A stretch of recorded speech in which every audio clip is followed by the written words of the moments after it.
स्वामी समर्थ. स्वागत आहे तुमचे आपल्या स्वामी शक्ती या चॅनलवरती. बघा, तुम्ही असाल किंवा मी असेल, आपल्यापैकी प्रत्येक व्यक्तीच्या घरात कुठल्या ना कुठल्या कारणावरून वाद होतात. बरीच घरं मी अशी बघितलेली आहे की त्या घरामध्ये कुणाचंच कुणाशी पटत नाही. सतत पतीचं आणि पत्नीचं भांडण होत असतं, बहिणीचं आणि भावाचं पटत नाही, मुलगी जी आहे ती आईला उलटून बोलत असते. बरीच मुलं अशी आहेत की ते त्यांच्या वडिलांना उलटसुलट बोलत असतात. कधी सासूचं आणि सुनेचं पटत नाही, तर कधी सुनेचं आणि सासऱ्यांचं पटत नाही. बघा, तुमच्या घरात कितीही समस्या असते, तुमच्या घरात कितीही वाद असतील, तुमच्या घरात कितीही क्लेश किंवा कलह होत असतील, आज या व्हिडिओमध्ये मी तुम्हाला अत्यंत महत्त्वपूर्ण असा एक उपाय सांगणार आहे. या उपायाने तुमची सर्व भांडणं दूर होतील, घरात होणारे क्लेश कुठेतरी संपून जातील, घरात एकोपा येईल आणि जे तुमचं पटत नव्हतं किंवा जो तुमच्यात एकोपा नव्हता, तर ही समस्या तुमची दूर होईल. मग आज गुढीपाडवा आहे, आज गोडव्याचा सण आहे, आज पाडवा आहे. खरं तर पाडव्याचा मुहूर्त हा 3.5 मुहूर्तांपैकी एक मानला जातो, अत्यंत शुभ असतो. गुढीपाडवा, नवीन मराठी वर्षाची सुरुवात. जर आज या गुढीपाडव्याच्या दिवशी तुम्ही अशी एक वस्तू घरातल्या सगळ्या सदस्यांना खाऊ घातली, तर तुमच्या घरात असणारी कटकट, बाधा, नजरबाधा सगळं काही संपून जाईल. आता मी तुम्हाला 3 उपाय सांगणार आहे.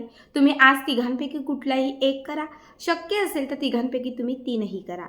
बघा, आज गुढीपाडव्याच्या दिवशी सगळ्यात जास्त महत्त्व दिलं जातं, तर ते म्हणजे कडुलिंब. प्रत्येक व्यक्ती जिथे गुढी उभारतो त्या गुढीला कडुलिंबाची पानं लावतो. बऱ्याच ठिकाणी कडुलिंबाची काडी लावली जाते. बऱ्याच ठिकाणी कडुलिंबाचं जे मूळ आहे ते या दिवशी घरात आणलं जातं.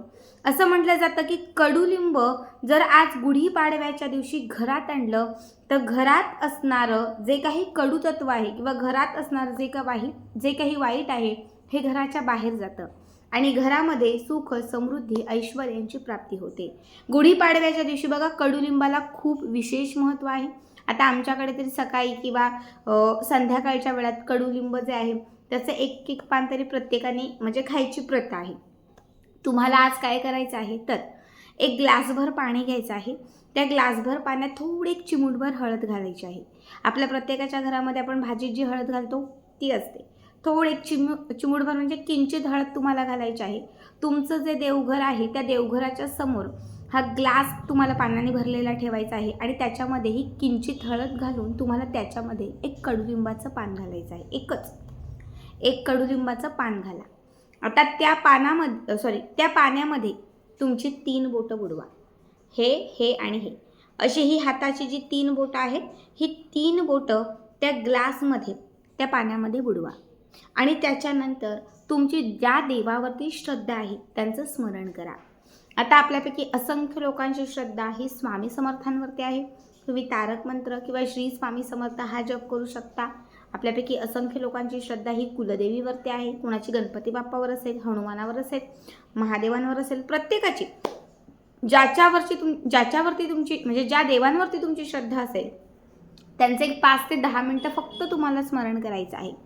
जी काही तुमच्या इच्छा आहे क्लेश कलह दूर करण्याची ती व्यक्त करायची आहे आणि त्याच्यानंतर तुम्हाला हे तीर्थ जेव्हा 3 बोटं त्यात टाकाल आणि तुमच्या गुरूंचं तुम्ही स्मरण कराल, तेव्हा ते पाणी जे आहे त्याचं तीर्थ बनेल. आता हे तीर्थ घरातल्या प्रत्येक व्यक्तीलाच प्यायला द्या. एक घोट का होईना. नाही तर तुमच्या घरामध्ये जिथे तुम्ही एकत्र पाणी ठेवता, एखादा टँक असेल किंवा एखादं छोटं माठ असेल, कळशी वगैरे असेल, पातेलं असेल, ज्यात तुम्ही एकत्र प्यायचं पाणी ठेवता त्याच्यामध्ये हे तुम्ही पाणी एकत्र करा, चालेल, आणि सगळ्या सदस्यांना ते प्यायला सांगा. बघा, हा पहिलाच उपाय इतका पॉवरफुल आहे की काहीच वेळात जसं हे पाणी प्रत्येक व्यक्ती म्हणजे तीर्थ प्रत्येक व्यक्ती पिईल, तसं घरामध्ये त्याचा अनुभव येईल. सतत होणारे क्लेश कलह कमी होतील, सामंजस्यपणा येईल, प्रेम वाढेल आणि जे काही वादविवाद आहेत, आजारपण आहेत, हे सगळं संपून जाईल. दुसरा उपाय जो आहे, यासाठी तुम्हाला लागणार आहे लिंबू. आपल्यापैकी प्रत्येक व्यक्तीच्या घरात लिंबू असतं, नसेल तर एखादं लिंबू दुकानातून घरी आणा. जे लिंबू तुम्ही आणलेलं आहे हे स्वच्छ पाण्याने धुवा. आता हे लिंबू घराच्या 4ही कोपऱ्यांना स्पर्श करायचं आहे. पूर्व, पश्चिम, दक्षिण, उत्तर अशा 4ही कोपऱ्यांना हे लिंबू स्पर्श करायचं. घराच्या समोर यायचं आणि समोरचा जो मेन दरवाजा आहे, मेन डोअर आहे, त्यावरून 7 वेळा हे लिंबू उतरवायचं. वरपासून खालपर्यंत जाईल असं हे लिंबू 7 वेळा उतरवायचं. सरळ घराच्या चालत जायचं. हे लिंबू जमिनीवर ठेवायचं. जिथे तुम्ही आहात तिथे हे लिंबू जमिनीवर ठेवायचं आणि त्या लिंबावरती आपला डावा पाय ठेवायचा. आपला डावा पाय ठेवत असताना फक्त तुमची जी काही समस्या आहे ती सांगायची की माझ्या घरात असणारं कर्ज, दुःख, क्लेश, आजारपण सगळ्या गोष्टींचाच नाश होऊ दे आणि हे सगळं माझ्या आयुष्यातून आणि घरातून संपून जाऊ दे.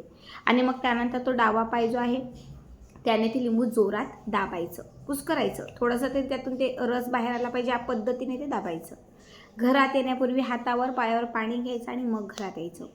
बघा, हा दुसरा उपाय निगेटिव्हिटी, नकारात्मकता दूर करण्यासाठी, घराला लागलेली नजरबाधा संपवण्यासाठी खूप महत्त्वाचा आहे.